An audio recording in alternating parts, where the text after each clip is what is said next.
99 problems, but a mortgage ain't one. Okay, so there was a lot of good questions. I think I lied a little bit. I'm not going to answer just 5 of your questions. What I'm going to do is split it up into a couple videos and answer more than 5. All right, so let's start with Dilbot. Boy, I can never pronounce your name. Dilbot Magulakutty. Magulakutty? Something like that. He says, question, are you going to install the fish tank like in Picard's Ready Room? Then you can yell, come, when someone knocks at your door. No. Sorry, man. Van Freedom USA says, question, do you have one of the fussy transmissions that needs to be at operating temperature before you take off? Mine has to be warm, otherwise it drags and it's a rebuilt, so it's not worn out.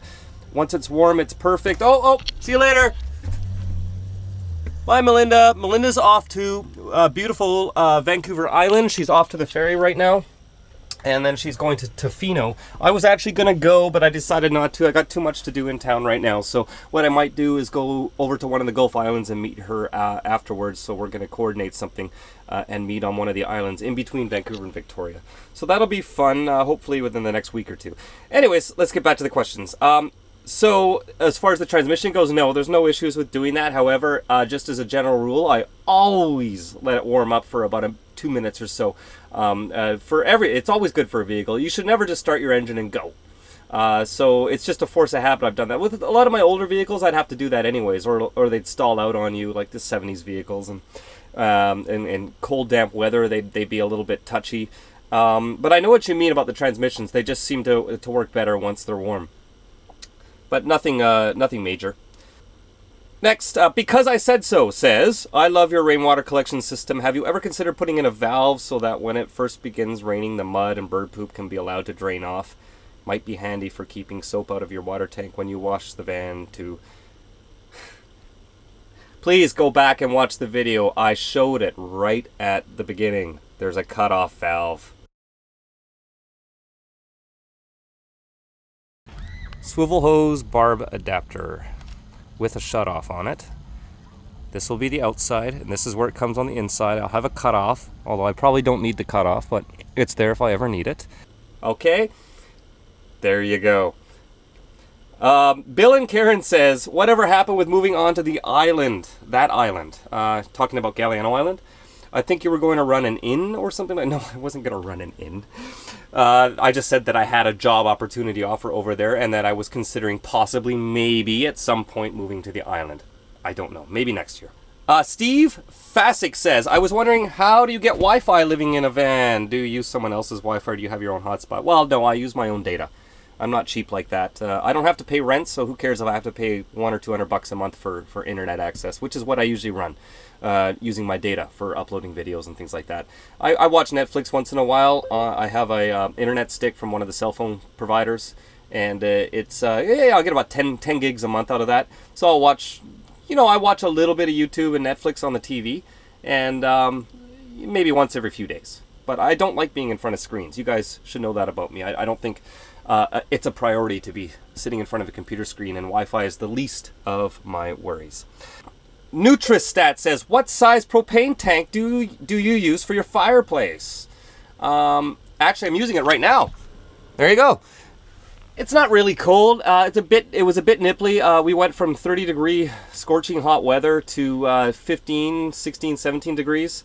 And it was raining and blowing wind, so when I got out of the shower, I wanted to have the nice... I always do that. I'll light the fireplace, put my coffee on the stove, and then have a shower. When I come out of the shower, I got this nice warm fireplace to stand in front of, and I guess kind of air dry. It just feels nice. And then I shut it off because it gets too hot.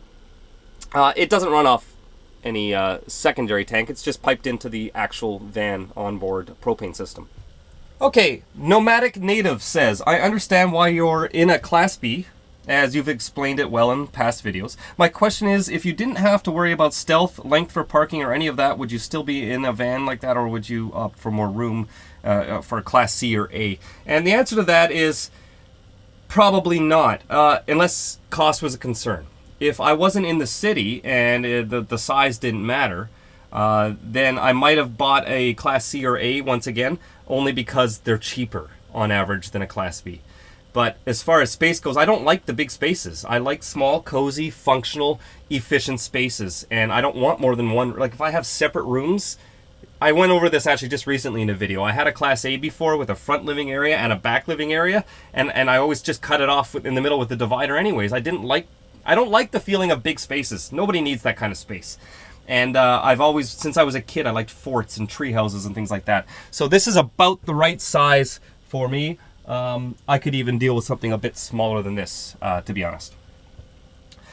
Vince Vancentan says, how often do you laundry and empty your gray water tank? Okay, that's 2 questions. Sneaky.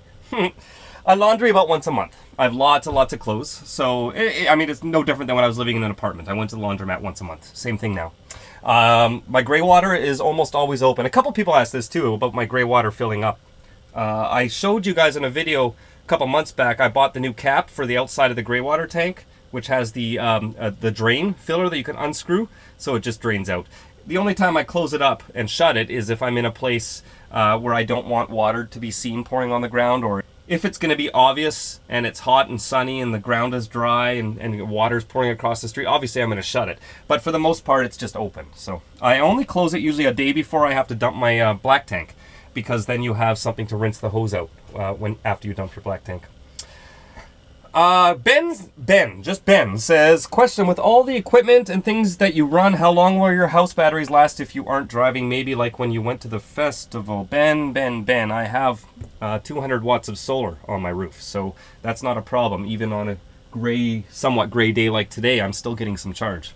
So you could theoretically go indefinitely until your batteries are done in a few years, but it depends on how much you use as well.